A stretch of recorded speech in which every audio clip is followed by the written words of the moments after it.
guys, welcome to No BS. This is the first time you've actually seen me in a dress shirt. A lot of things have changed in the past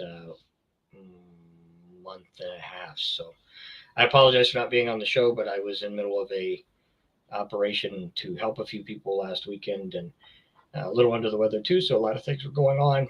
As you're noticing, there's a lot of different changes that have been occurring throughout the United States of America in the past 2 or 3 weeks. By the way, that's going to get even more announcing here in the next week and a half. So pay attention to your news sources because Donald's got a couple of things that the inside tracks know about that you don't know about yet that he's going to be addressing with Congress, House, and Senate, and so forth. But I'm going to start by just getting a couple of these ridiculous rumors out of the way so that everybody understands exactly where we're at. Now, everybody knows that Dodge, first off, is an external unit that was hired to do a government audit and make suggestions.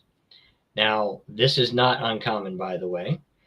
So I'm going to take a couple of treads back to give you an idea of how many times. And on the opposite side, they're going, well, we didn't vote them in. Well, here's a newsflash, guys. Let's go all the way back to Richard Nixon. I can go further back. You didn't vote in anybody that was on that congressional committee. Those were all legal audits and lawyers on both sides that were hired by the United States American external people. And they came out with a lot of things when they were doing the investigations, and that had nothing to do with you. You didn't vote anybody in. And of course, Nixon got in trouble for it along with several other people. Let's fast forward a little bit further, just so you guys have an idea of this.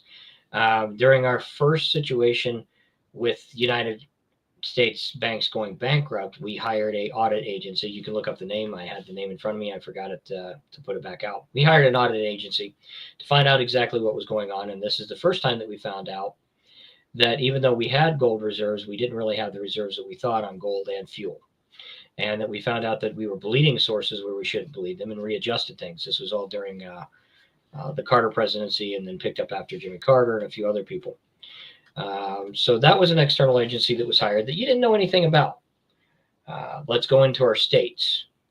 Now, shortly after Carter had left and the next president came in, there were external voter audited boards that were discussed in each state. Some states kept them, some states didn't. You didn't vote anybody in that audited the votes, by the way. So at the end of the voting process, they brought in auditors that were chosen by the government, by external companies, that audited the votes to make sure the votes were accurate during the next 2 weeks of the election. If anybody debated, they were recounted, blah, blah, blah, blah, blah. The government didn't do the recount, the agencies did. They were all hired externally. Let's fast forward to Clinton. And the Clinton impeachment. You do realize that all of your legal lawyers that were investigating that whole situation, right or wrong, and I can tell you in a way, even though I'm not a Clinton fan, Clinton was backed into a corner there, guys. There was some planning with that. But anyway, all of that was hired by external legal offices to do the investigations. They brought other people in that had nothing to do with the government to work in correspondence with the government. Okay. Dodge is not any different than any of the rest of this. You've never had a say-so on it. You're not even told that it happens half the time. And if you complain about it, it's called tough shit. We're the government. We make the decisions, deal with it. These agencies make recommendations based off of the facts that they find, and the United States government makes the decisions from there. Who makes these decisions? It depends on who hires them. Okay? Sometimes the Congress hires a congressional committee that's external, and then uses a couple of people from Congress to help with the investigation. Sometimes House hires a committee or an audit, and then they use House members to conduct the investigation. Sometimes the president hires people, and they do the same thing. In fact, JFK had an audit committee. Believe it or not, Obama had an audit committee that you didn't hear about. There's been dozens of presidents that have done this. The only reason you're raising hell about it is because it's a famous figure, right? And that figure is either liked or disliked depending on where you're at, blah, blah, blah, blah, blah. So Dodge has found out a lot of amazing things. And now should Dodge have an oversight committee as well? Well, that depends on what Dodge does with these things because they're just making recommendations. Those recommendations don't have to follow through with anything. It's not like Elon is going straight to the president going, you're going to do this. That's not the way it works. He brings you the facts. He makes the recommendations, and you choose whether you want to do something or not. This $5,000 is a prime example of this. Elon says that he's found out we've saved billions of dollars, so $5,000 can go back to each one in the public. You do realize Donald Trump's not going to give you $5,000, guys. That's not the way it's going to work. However, he is considering a 20% tax credit within this process given back to the people in a stimulus. 20% is a lot different than $5,000. Could be a lot higher if we find more money, could be a lot lower. Right now, at average, each individual person would receive roughly somewhere between $1,500 to $1,700 out of the 20% that we found. That's still not bad, right? That's free $1,700. You guys could use it. And it's a fair deal. Now that can go up. Right now, our numbers are continuing to incline. So it could go from 1,500 to 2,000, 2,000 to 3,000. Lord knows where it'll end. But Donald Trump's kind of capped it at a 20% right now as a consideration, as a tax refund stimulus credit at this point. He's not even giving it to you as a check. It's a tax refund stimulus credit that he's considering, which is also still not bad. The rest of the money he is considering putting into programs that are necessities for Americans. What do we mean by necessities for Americans? One of the bills that he's been discussing that nobody's talked about is called a fuel tax credit. And what does that mean for you? Well, that means at the end of the year that 32% of the fuel that you receive back on your tax credit for the year. 32% for a lot of us that drive around. Guys, I spend $150 a freaking month, a week in gas. And that's when I'm not going out of state. Okay? All of you spend at least $20 putting it into your tank every day at this point. If you take 30% of $20 in your tank every day and you keep track of those receipts and that mileage, and you get 32% back at the end of the year on your tax return, that means you're not paying shit. Okay? Nobody's talking about this. Extended food credit programs. So instead of just giving food stamps as an example, Donald Trump is putting together a proposal for what he calls an extended food credit program. What does that mean? That means that based off of your income and your income levels, as opposed to just getting food stamps, that each person in America will be allowed to get an extended food credit program. So if you make $50,000 and you still can't put a lot of food on your table, you still get an allowance for food. If you make $15,000 a year and that's it, you get a bigger allowance for food. Now, he's not stipulated where these allowances are going.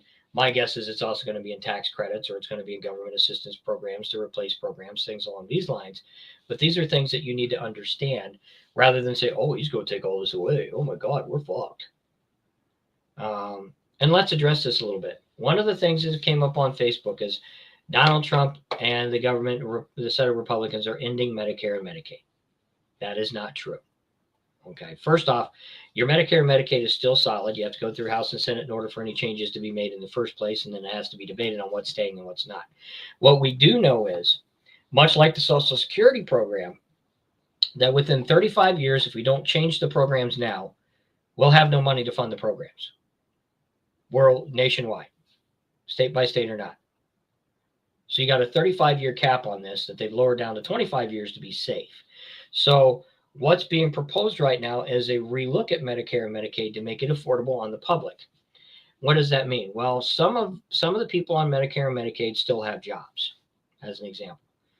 Now, originally when Donald Trump came into office, this got adjusted. So states like Wisconsin and several other states had pay-in programs for your insurance to make it affordable.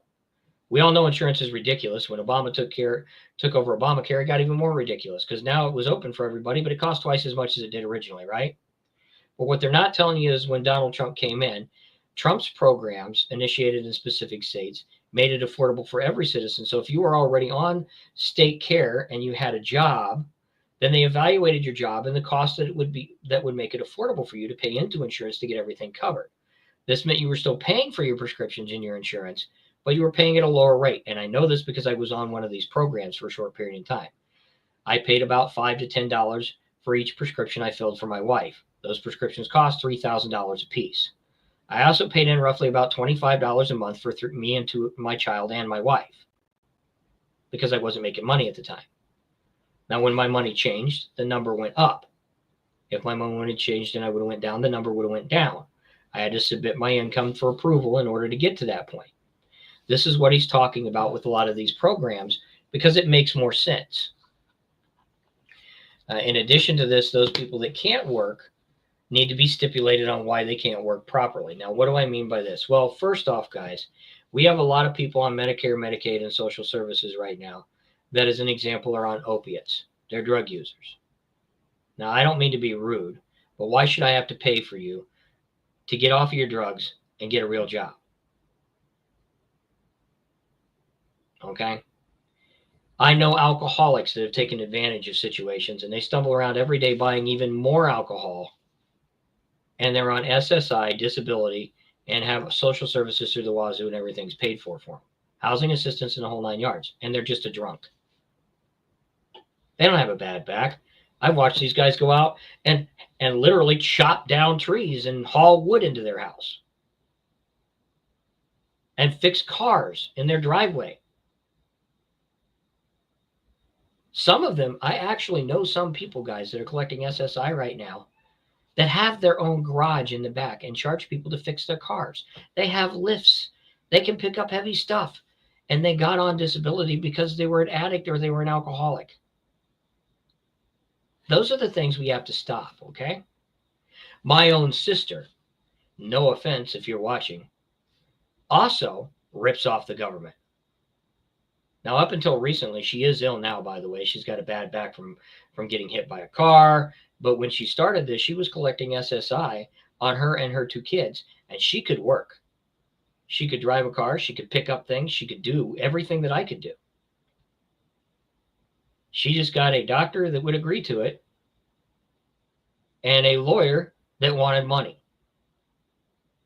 And after about 2 or 3 years, got it passed and got free money. That's not what these programs are here for. This is what's being evaluated, okay? There is no reason why a dead 150-year-old man is still collecting Social Security checks. There is no reason why somebody that can, and I know some people, by the way, even though they don't say it. In fact, one of them is in the paranormal community. No offense, Joe. Sorry, I said it. Tough shit. Is collecting SSI, and you can get into a car and you can drive clear to Florida and you can pick up a camera for 8 hours a day and walk around going up and down Ohio State Reformatory steps, as an example. Come on, man. You're not disabled. You're getting free fucking money. So you're darn right. They should be pissed off and be reevaluating these programs. That doesn't mean you're going to get hurt if you don't deserve it. Okay? There are real people out there that are disabled, that are veterans, that are sick. My wife is one of them. They can't afford health care. When your medications are 4, 5, maybe even 15,000, I've seen these things go through the roof a month. How can you pay for that? And you can't get good insurance because your insurance is $1,000 a month just for you. With a deductible so ridiculous that you got to pay for those medications. Right? That's what these programs are supposed to be here for. And that's what we're supposed to be paying for. And that's what he's looking into. So he's not getting rid of any of this. He's adjusting it the way it should be adjusted. Okay? Let's get into the state and federal freeze, just so you guys are aware. Well, Donald Trump is taking away hospice. Donald Trump is taking away Meals on Wheels. Donald Trump is taking away this and taking away that. First off, I'm just going to be upfront with you. Before a Democratic office decided to fund Meals on Wheels was funded by itself in counties and donations every single year. It should still fucking be that way. Okay? It's a great program. And I'm sorry if I use cuss words in this, but I'm very avid about this. It's a great program. My dad got food when he was on Meals on Wheels. I know a lot of people, other people that got food when they were on Meals on Wheels. I encourage it. Kudos for all of you working it. You deserve a pat on the back because you're taking it to sick people that are dying in most cases. And you're prepping the food and you're doing the cooking. So you deserve a pat on the back, but this should all be, it was funded way before the government gave any money by people. I donated personally to Meals on Wheels twice, thousands of dollars. Okay? Let's talk about hospice. Well, first off, I'm not a big fan of hospice anyway, guys. I'm just going to be upfront with it. The nurses are great, and they do take good care of their people in most cases. But the nurse practitioners and the doctors are dicks, and they feed people painkillers and all kinds of stuff to kill them more than they do help them 90% of the time. So I'm not a big fan of hospice, and I know this because my dad went through it, and I'm the one that managed his painkillers because the doctor that was there was killing him. And I know it because I've been around a bunch of people that OD'd before. And when the doctor said, "Well, how do you know I'm giving him too much morphine, Chris?" I said, "You want to know how I know you've been giving him too much morphine? Because I brought at least 5 people back from morphine death. That's how I know. You're ODing him." So he's not going to take the morphine. He's going to take what I say he takes. When he takes it, he's going to perk back up. Guess what? My dad lasted another 2 years that way. He wouldn't have lasted a week if he kept taking the painkillers. But hospice has some good things to it, right? They do help people.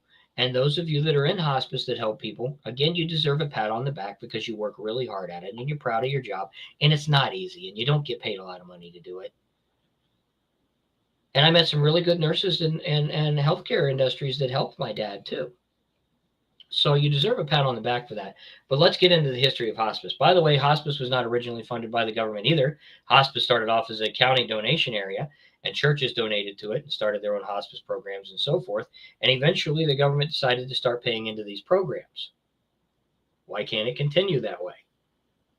Why can't you just live off the donations? Hospice gets millions of dollars a year in each individual state in donations and write-offs. They don't generally pay for all their equipment, guys. It's donated to them. Okay? So you need to start thinking about these things. Let's get into parks and recreation. Yosemite National Park does take millions of dollars a year to take care of. And they have wonderful employees. I know a couple of them that work there. I know several park rangers that work there, and they're great people. They work really hard at it. They clean up the area. One of the park rangers that I know that works there, he's got some incredible stories, by the way, in Yosemite about some unusual things, Bigfoot sightings, ghosts, all kinds of crazy things. Awesome guy. He's retired now. I think he retired just last year or the year before, but his son's still a ranger up there. However, the board gets more of that than the park that you don't know about. So there are 5 people that sit on the board at Yosemite National Park. Do you know that most of those board members make over $20 million a year? Bet you didn't know that. Did you also know that last year's Super Bowl, those board members spent $21.3 million to get their own seat out of Yosemite National Park's salaries? You didn't know that one either, did you? But you're damn sure going to bitch about a flag being turned upside down and blame it on the employees. By the way, the flag that was turned down at Yosemite National Park was not turned down by the employees. The employees were off just like everybody else for roughly about 24 to 48 hours, because when Donald Trump wrote his letter, he said, "I want all government assistance. I want all government programs halted." They all halted. Then we had to stipulate, or he had to stipulate, not we, he had to stipulate afterwards, no, I didn't mean this. I meant that. I didn't mean this. I meant that. I didn't mean this. I meant that. And a lot of them went back to work, including the park members. And I know this because I've talked to them.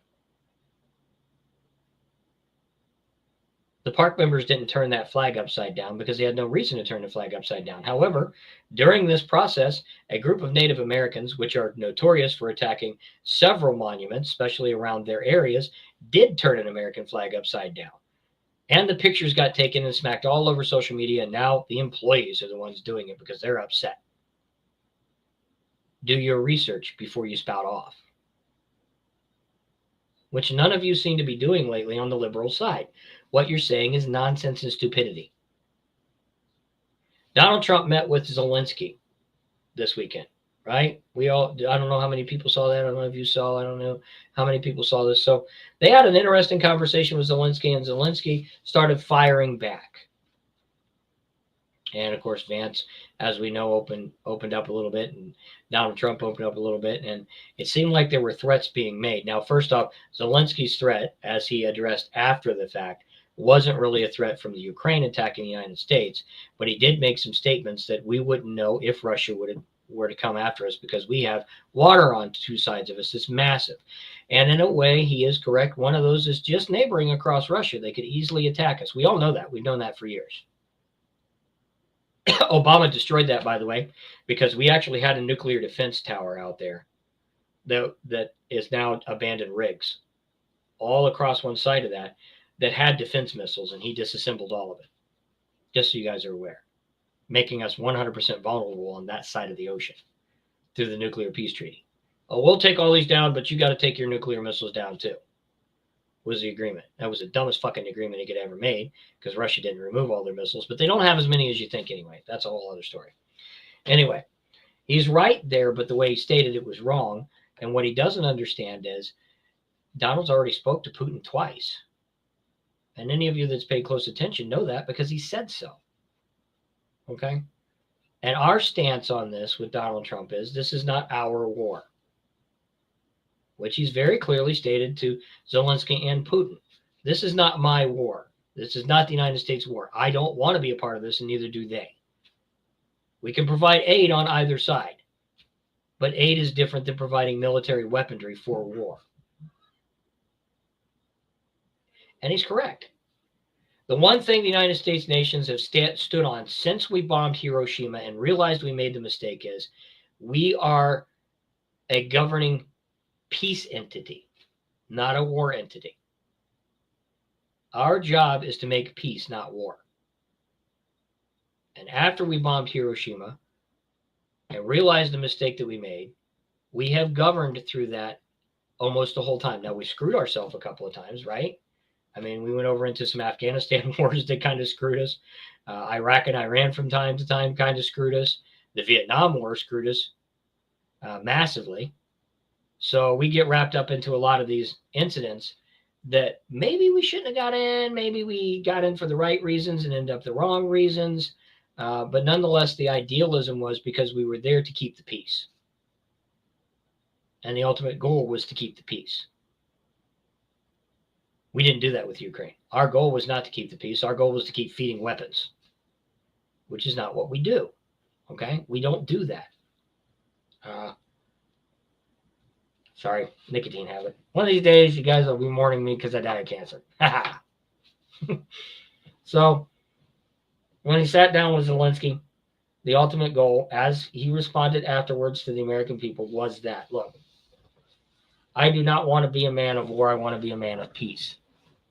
And there should be a way that we can do this. He is correct there. There is a way to do that. It's called sitting down and negotiating things profitable on both sides. Now, one of the things mentioned in this process, and I don't know how close you paid attention or not, was natural resources.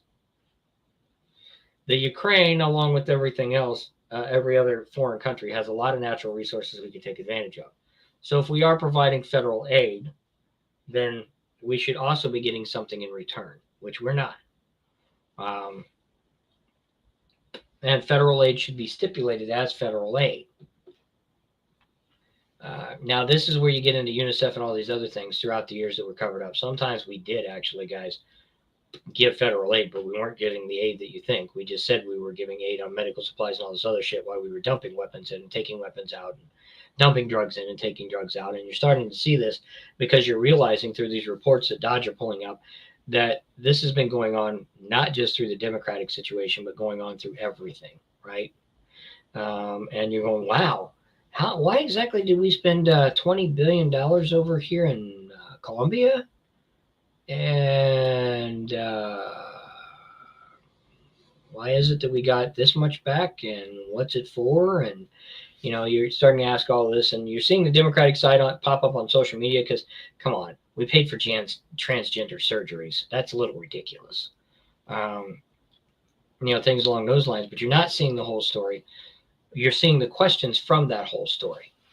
And those are valid questions. First off, we spent $21 million over 15 years ago in Colombia during the Colombian drug wars. And you know what we did with that $20 million? We harvested opium crops. That's no joke. We harvested opium crops so that we could promote a drug lord to take over another drug lord who was giving cocaine into the United States of America at the time on a massive area. And the easiest way to do this was to sponsor this drug lord, build him up, give him the weapons, give him the power, give him the opium, and then let him take this one. And in agreement, he had agreed he wasn't going to sell it in the United States of America. Those are just one of your examples on how crooked we can be from time to time. The only difference is the Democrats took advantage of this crookedness even further. And that causes a lot of problems on its own. And now that we're being audited, you're starting to see this. Okay. You're also starting to see a lot of other unique things come out throughout the release of documentation because of money and power. And that's all it is, because of money and power. So I'm not going to concentrate on some of the things everybody's going to want to talk about, like Epstein and all this other stuff. I don't give a shit about that. What I am going to concentrate on for you is what's coming through that you're going to see in the next 3 to 4 weeks. So let's get into pharmaceuticals, and let's get into SARS-CoV-2. You're noticing that questions are starting to come up with SARS-CoV-2, the vaccinations, how it was handled, and the audits that are going forth. So let me tell you a little bit about the pharmaceutical industry. Starting in the early 1800s, pharmaceuticals became a very big thing. And when pharmaceuticals by the 1900s became very important, we also realized that they need to be regulated. So government regulations were put into place, and ways to override that became very important.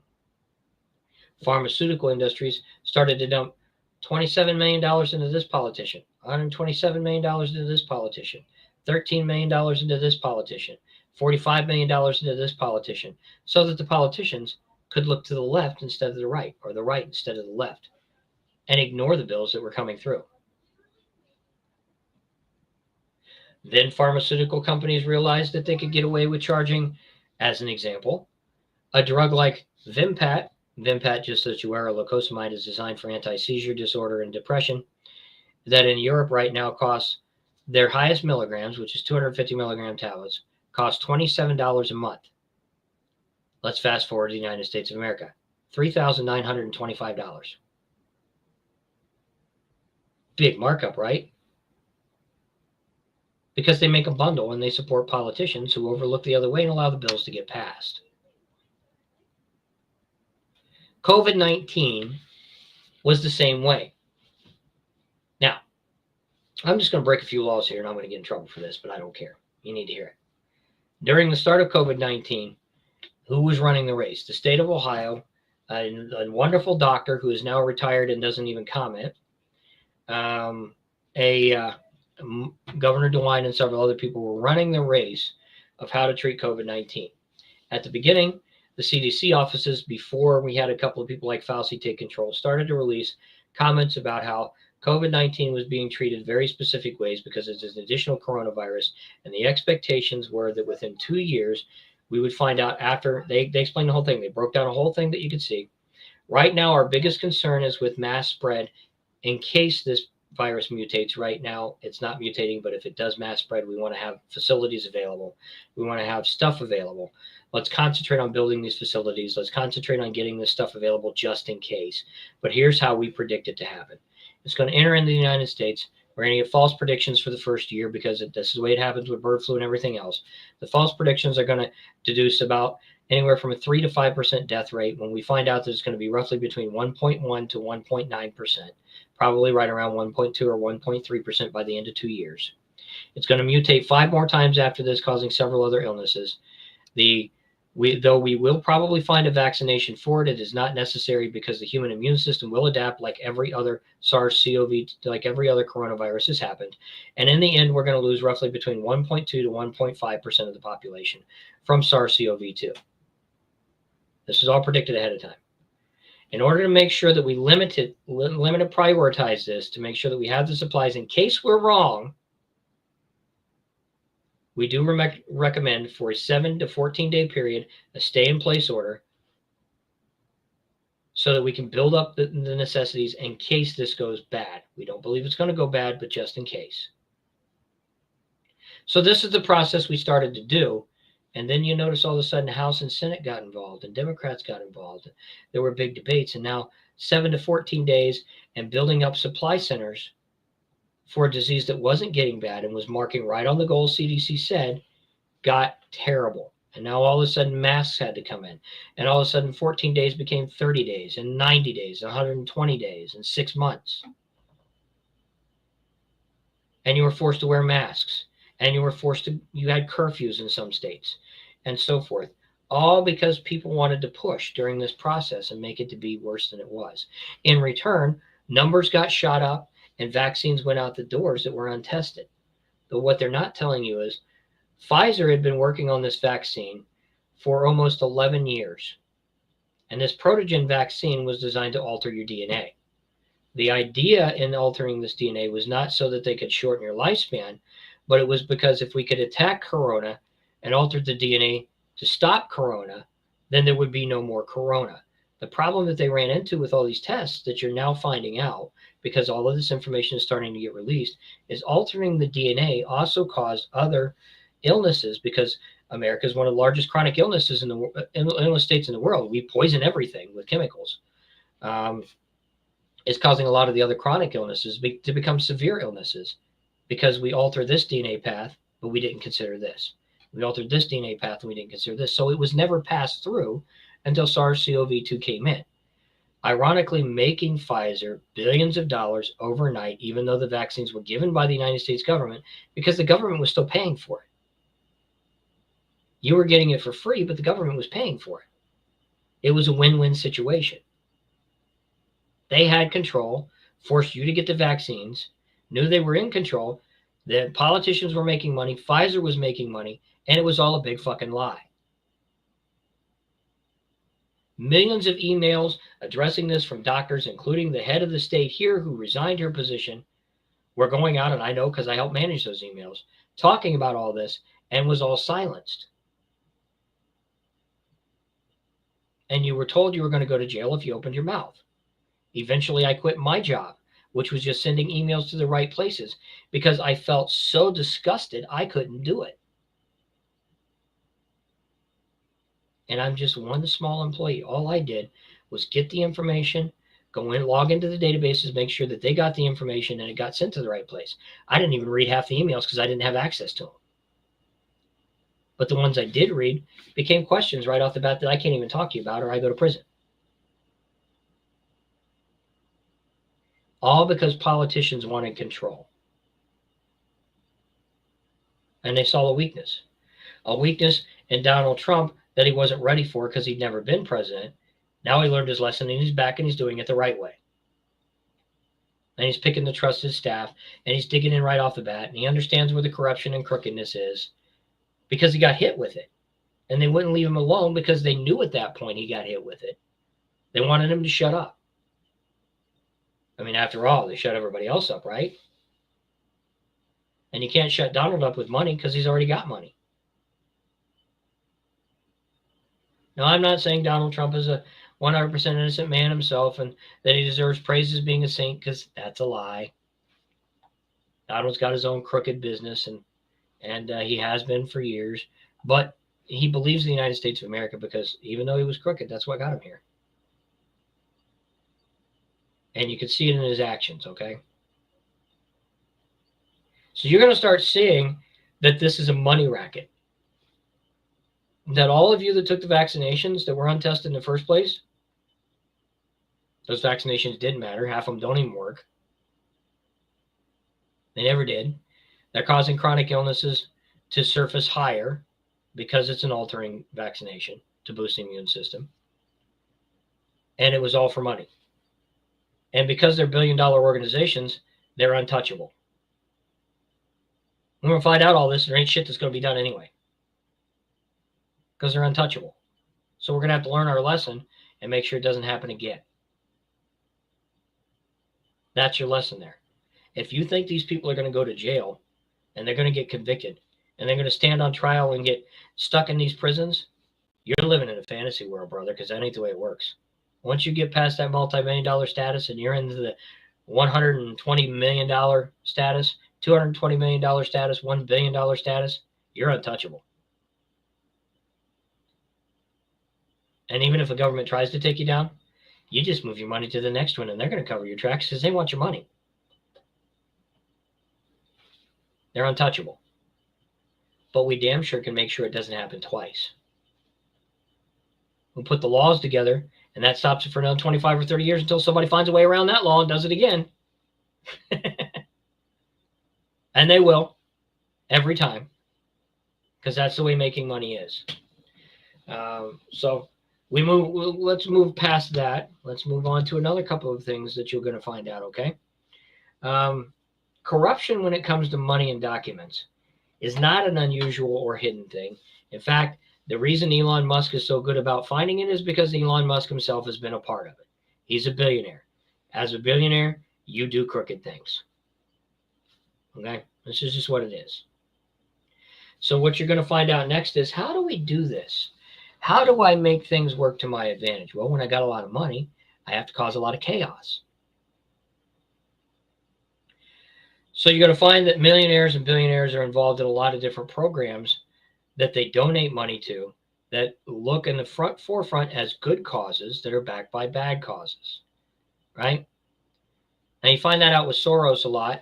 In fact, you found that out with the White Nation, which is a bunch of neo-Nazis with a couple of politicians and rich people that have done that. If you dig, you'll find out that every organization, including Black Lives Matter, the Transgender Alliance, a dozen of these things, they're backed by rich people. And they splinter off these groups to cause bad things to happen. Because if I can cause chaos, I can make money. You ever heard the term war equals money? Well, the Democrats live off of this, which is why they've been sponsoring the Ukraine for so long, because war equals money. I apologize for that. I got a little goo in my throat. That time of year, it's all warming up, and you got all this crap coming up and coming down. But war equals money for a reason, right? Because if we're at war, we have to produce weapons. Weapons make money. If we're at war, we have to make sure that we come up with ways to promote things, to feed people, to promote the armies, to take over things, blah, blah, blah, blah. It all equals money. Money going out, money not coming in. And the idealism between the economical fall, which you are going to, I think you're going to find, it's already coming out a little bit. The idea between supporting the Ukraine and the economical fall with war is, if we can support the Ukraine and come up with a reason to get the United States involved in this war, then we can go back to the idealisms from the 1940s and 1950s. I don't know if you guys remember this or not, but you guys ever heard of Warbucks? The name Daddy Warbucks really was a real guy, by the way. Daddy Warbucks really was a real guy. So war dollars were created as government bonds that you could pay into, because the men were overseas, the women were over here working, building planes and weapons. And if you bought into the war bucks and the stock bonds and we won the war, you came out ahead. You were paying into the United States government, right? It was all a money laundering scheme to get the government to have more money. That's a whole other story. Nobody ever made money off the war bucks, but it allowed these companies to continue building planes and bombs and putting people to work and kept society going again. So the idealism with the Democrats was, if you sponsor the Ukraine and we wait around long enough, we'll go to war with Russia. And when we go to war with Russia and Russia strikes us first, then we've got a big money game coming on. Just like their idealism with SARS-CoV-2. You guys are thinking too conspiracy theory and not enough home theory. So if you actually think there's a shadow government of Democratic officials that want to take over the United States and join with a bunch of other countries and start an NWO, you're wrong. You're just dead wrong. It's all about the money. Okay? Now, what you do have right is, if I can cause chaos and control the chaos, I make money. And you're starting to see that that's been going on for a long time under your nose.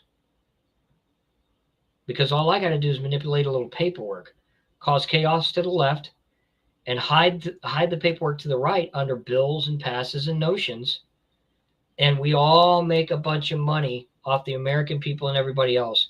Nobody's the wiser, and I get rich and you get stupid. And that's what it's all been about. I have preached this for years to you guys, and you just didn't register it. Hopefully you're starting to register it now. It's all about the money. It doesn't start or end with a House senator. It doesn't start or end with a president. It goes all the way up the track past them to the pharmaceutical companies, the banks, the drug lords, the drug dealers, the actors. They're all in on this in one way, shape, or form. And they've all started their own little empires that they have to cover up and hide. A lot of them don't even know the other ones are doing it. Some do. Sometimes it's for different reasons. Okay. The NSA and the DoD is an example. Their battle had nothing to do with profit and money in general. It had to do with profit and money for their department in order for the security and safety of the United States of America. Now, they used the word security and safety of the United States of America to make an excuse. It was all about making money for that department. Because if I'm the head of the department and I'm making millions of dollars a year, then I can do whatever the hell I want, and I just won't tell the president or anybody else. I'll just do it. And I'm not held accountable because I'm the head of the department. You see what's going on here? There's absolutely after a certain level, I know we like to think it, but until now, there's absolutely no oversight on that. There's no oversight on the head of the Department of Defense. There's no oversight on the head of the FBI. There's no oversight on the head of the CIA. There's no oversight on the head of the IRS. There's absolutely no oversight on any of this until now. There's no oversight on Congress. There's no oversight on House. In fact, the only oversight you've ever seen is the president. He fucks up and everybody wants an oversight committee. But have you ever seen an oversight committee question the House or the Senate and everybody that sits in it? How many times have you seen an oversight committee actually sit down and oversee the FBI or the CIA or the DoD or the NSA? The truth is you haven't, because it's not there. And absolute power corrupts absolutely somewhere along the line, even in the United States of America. We allowed our sense of morality to get out of control. And let's just be upfront here. All of you that believe in the United States of America believe in several things. And the first thing is we're highly more moral than everybody else. We're the good guys, right? We're the peacekeepers. We're the ones that don't want to go to war. We're the ones that want to help everybody else. We're the ones that believe in God. And we're the ones that believe the good guys will win. But in order to be a good guy, sometimes the bad guys end up just as good. Our ego got the best of us and we put people in control, and those people did whatever the hell they wanted for years. And the Democrats in the last 4 years fucked it up so bad they can't hide it anymore. Which I think is hilarious if you think about it. Before that, by the way, Donald Trump was catching on to it. He didn't say anything. Did you hear any president really say anything? Obama said something, but then got bit on the toe and said, hey, look, we put you into this. We're the one that built you as a god, so you got to shut your mouth now. You don't have any power. And it goes all the way down. You just didn't hear very many presidents talk about this, even though they knew it was going on. They were limited on power too. Now we've taken the power back. And you're seeing the truth. And some of you may not like the way you're seeing it. Some of you may love the way you're seeing it. Eventually, none of you are going to like what you see. But what you are going to see is your current regiment, if they continue down this route and stop and don't cover it all up, are doing it on your behalf. They're showing you, hey, look, guys, this has been going on for a long time. Yes, the Democrats did it for the past 4 years, and they were so stupid we caught it. But it's been going on through Democrats and Republicans. It's been going on for years, and we need to change this. If we want to be the America we believe, we got to stop doing this shit. And they're right. I have seen it for years as a contractor and kept my mouth shut. People that are knee-deep in it, that have been working in real programs, real military offices, they know this. They've seen it for years, and they've kept their mouth shut because they have to. Politicians have been sold out 1,000 times, and those that haven't been sold out eventually got so beat down they had to keep their mouth shut. And now it's coming out. This is the truth. This is what your government really is. And we're finally getting respect for it. Several people on Facebook this week were talking about how, it took 4 years to build up an honorable reputation, and now in less than 4 years it's gone again. That's horseshit. Let me first tell you, I'm gonna address this right off the bat. Let me first tell you, the moment Joe Biden came into office, Every country in the world saw us as a laughing stock of the world.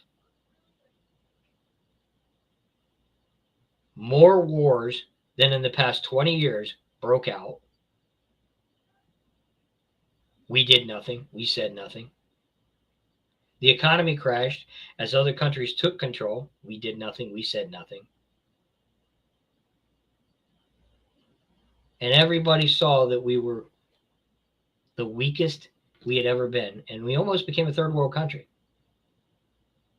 All under Joe Biden's control. You didn't see that happen with Donald Trump. You didn't see that happen with Obama, even though I don't like the guy. And I think he screwed up. You damn sure didn't see that happen with Bush. But you did see that happen with Joe Biden and Kamala Harris. And if they would have won this last election, the United States would have fell. We would have been at war with ourselves. And guess what? China and Russia would have been knocking on our door overnight. And it's not going to happen now.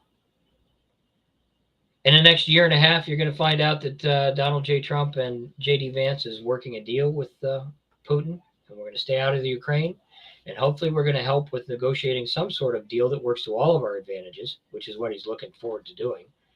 I mean, Donald's a businessman, guys. That's the way it is. If he can shut down the war in the Ukraine, get access to the mineral rights in the process, and work out some sort of agreement where Russia and the Ukraine allow there to be some sort of independence while working together, and Russia declaring that they're a part of the Ukraine and the Ukraine declaring independence in the process, and the war's over, that's a hell of an accomplishment. And we all succeed. If you can't, staying away from it's the smartest move. At least until we build ourselves back up to the reputation we deserve.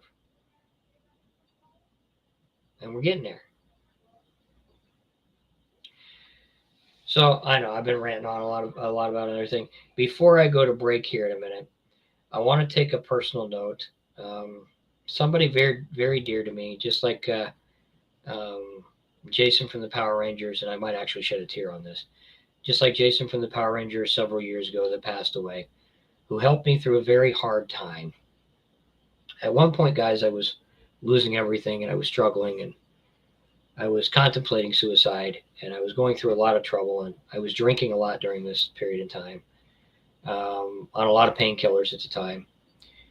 And first off, Jason Austin Green from the Power Rangers, who killed himself, he helped me through this process. We were on conference calls every day. Wonderful man, and I was sorry to hear that he reverted and killed himself. And then a young girl at a Comic-Con, because I was still out visiting people, named Michelle Trautenberg, had saw through her own experiences, and she had a big conversation with everybody, and saw through her own experiences a person that was in need. And she reached out to me, and she was a wonderful, wonderful girl, and walked me through a lot of things. She had her own personal medical conditions. It was not drugs that took her. But quite recently, on February 26th, was found in her apartment dead due to liver and kidney failure, which she had been fighting for a long time since she was very, very young. And unfortunately, it eventually took her life. And I just want to say a note to everybody out there that, give the girl some credit. She deserved it. She was a wonderful actress. She did a lot of things, had a lot of friends.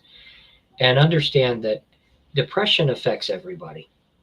And even when you're sick or ill, sometimes you don't want to show it, but that depression can be even harder.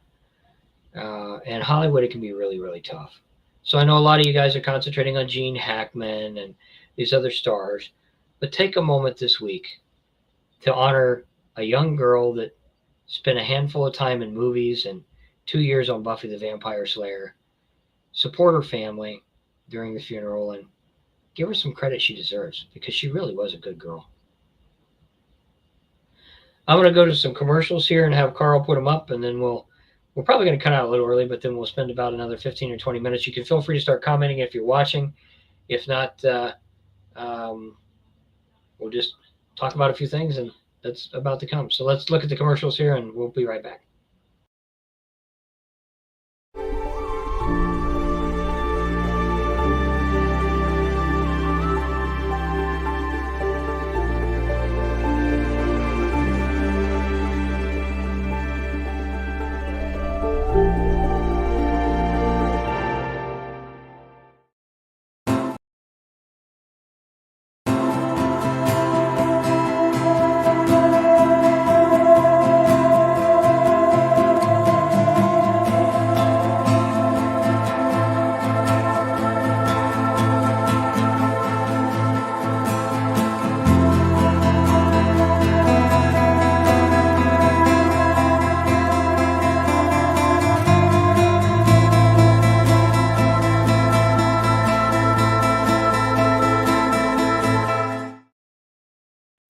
past 6.5 years, Paula and Gavin have traveled the U.S. to investigate the mysterious, the unknown, and the paranormal. They were always outsiders, only able to experience events through their own eyes. On their next journey, they joined forces with 6 investigative paranormal teams across the country to explore their local legends side by side. Join us as we learn the stories, meet the teams, and gather the evidence to determine if these tales are truth or legend.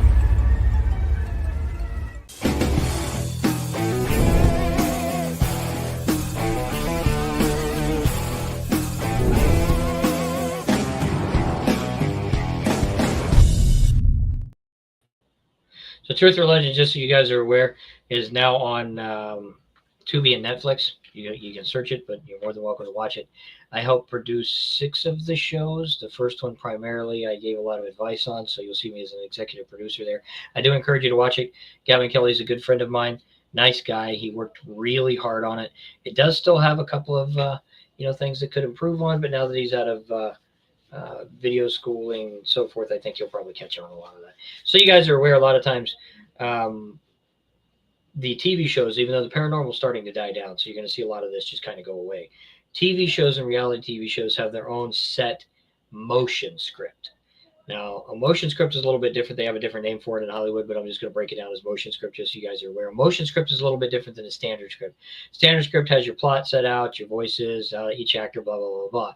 A motion script tells you the steps in the process so that reality TV can take over. And I had to teach Gavin this and several other people this. That's why if you watch Ghost Hunters is not much different than Zach's show. Zach's show is not much different than this show. This show is not much different than this show, because they all have a set step of motions on how you go through the show, what's expected in this scene, this scene, this scene, how you wrap it up, when we're going to cut over here to reality, when we're not. All of that stuff is put together very specific ways. Truth or Legends in your hometown, you'll see a little bit of that. You'll also see that he's still got some work to do on audio and a couple other things. Were sped up a little bit faster than I would have liked to have seen, but he still did a good job. I think he really did a good job. I encourage you to watch that now that you can see it on Netflix and Tubi and several other places, and really tune into it. Put your opinion down, things along those lines. My consulting is sometimes free, sometimes not. But those of you that are building television shows, you are welcome to talk to me about it. I have been responsible for consulting motion scripting and how to present yourself on your pilot show to networks, where to go, and so forth for almost 23 years. I've done it for several major shows that are on now. I've even wrote some scripts for several other shows that have came and went. I could name several of them, but I helped with the motion set for Bachelorette 2 and the motion set scripting. I wrote several scripts for Catfish. I helped with motion setting for Real World 6, 7, and 8. There's a lot of different things I did in the background that most people don't know about, working externally and so forth, that I'll be more than glad to help you out with as well. A couple of announcements just so you guys are aware. I am going back into business consulting, finance and insurance. I actually in the process of building 2 training courses and 1 book that you can purchase. I do encourage you to do that.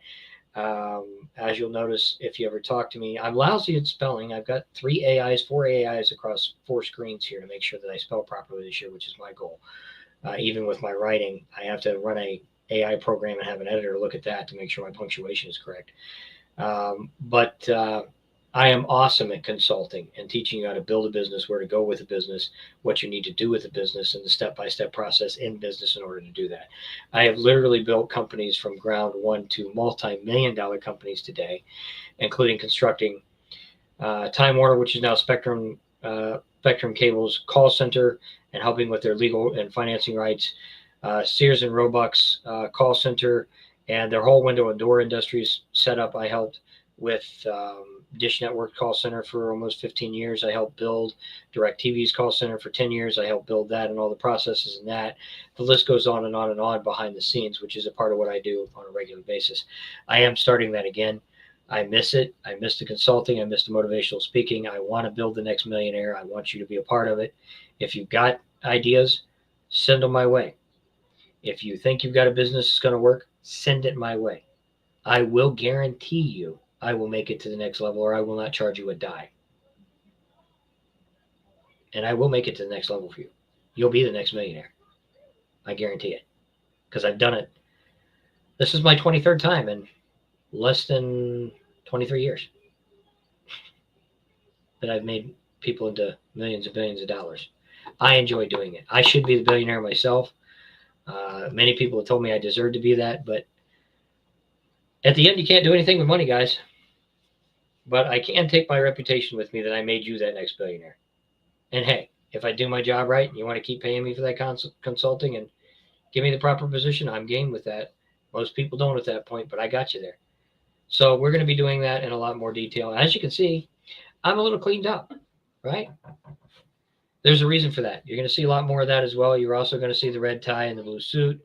I am now working with government agencies on a regular basis, and I will continue to do so. I can't tell you on exactly the details on what I do and when I do it, but I'll be able to share some things once it's approved, things along those lines. And I'm getting back into the paranormal world this year. I have been retired for exactly 3 years. I did several pieces of film last year for consulting to go on this year on a new show. But I had told them I didn't want to sign up for anything. I still stand on that. But there's a couple of people that have asked me to get into some projects. So I am going to be getting into those projects, both locally and externally. And we're going to film those projects for you, and we're going to put them out there. And we're actually going to be putting them on Carl's TV network that he's in connection with. So they'll have to get with me that. Once we get the pilots done, we'll start with the pilots and put them up there, Dark Realm TV, and see if you can get some attention there. So keep an eye on all of that. We are doing an open forum mic night at least twice a month. It's going to be for everybody to tune in on. I want all the radio announcers here to jump in on it. I want all you people out there to jump in on it. I want to see 23 people on my screen. I would love to see that. And you're going to have some people come on. I know I've been talking about getting guests, but it's always been me. I've got a couple of guests I think you're going to be interested in. I'm working with them now on their schedules to see what they're going to do with their new shows. But I think you'll enjoy them coming on, and they're going to talk a little bit and have a little bit of fun during the process. By the way, just so you guys are aware, there's a couple of things that you're going to see next year. The Boys on Amazon is in their last season, unfortunately. So this is the last year the Boys will be on Amazon. But you're going to see some supernatural reunions there. So we know that Jensen Ackles had been in it. We know that Jeffrey Dean Morgan had been in it last year. Jared Padalecki and Misha Collins have agreed to sign on for roles this year. So you're going to see a lot of Supernatural cast come in. We know Bobby came in and out. So virtually everybody from the Supernatural original cast is going to be in the last year of The Boys. I'm excited about that because they're great guys. Misha's an awesome person. One of the only Democrats I can still get along with, believe it or not. He still punts me. I still punt him over Facebook. I got autographs of him all over the place. Jared is a well, I wouldn't say close, but a good friend of mine. He's a great guy. He sends something to my wife every year for Christmas because he knows she's a fan. And Jensen, I've never met him, but I hear he's an awesome person and got a great heart on him. So tune in and watch him, guys. Jeffrey Dean Morgan and his wife are fabulous. Best people in the world. That whole family is awesome. You guys should sit down and have a cup of coffee and a bottle of whiskey with them. So just keep an eye on that and enjoy it. I think I'm pretty much talked out. I know we're a little early. I usually start and end within 2 hours, but I've been trying to keep it down for an hour for now until we get some guest appearances in here that we've been working on. One of the co-stars that I don't know if she's been on recently or not, but Angelina just recently went into an operation, and I know she's been on Carl's network in the past. I want your prayers to go out for her. She's a great girl. When I first met Angelina, she was a puppy in the paranormal. Had no idea how to live stream, didn't know what she was going to do with her life. Through my consulting and several other people's consulting, this girl has become phenomenal. I mean, she's shot through the doors further than I could ever believe. And she has a viewer content of people that ranges anywhere from 100 people to, I've seen her podcast get up to 30, 40, 50,000 people. And she's done all of this in less than 4 years. So she's an amazing young girl. Pray for her, tune in, watch her show. Hopefully she'll be back on soon because she's very controversial and absolutely hilarious. I love her. Tune into my 4 hours of appearances that will be coming out in the summer called Paranormal Revealed, which is going on the History Channel. So I can officially say that. It's called Paranormal Revealed. That's coming on the History Channel this summer. It's going to give you some inside aspects from not only me, but some pretty famous people that have been in the paranormal field and retired that have been on television, and tell you some of the behind the scenes reality of reality TV and how it really works. And just enjoy your week. Shit's going to hit the fan this week and next week, so have fun with it. Reach out to me if you have any other questions about finance, building your own business, and so forth. We'll get together. We'll talk about how we can do that for you and what you can do to make money. And hopefully I'll be able to help you be the next millionaire. Who knows? Maybe we'll film that process too, right? Be kind of cool. All right. This is No BS. You've been talking to Christopher Houston. We're a little bit over an hour. Enjoy your weekend. We'll see you next Saturday.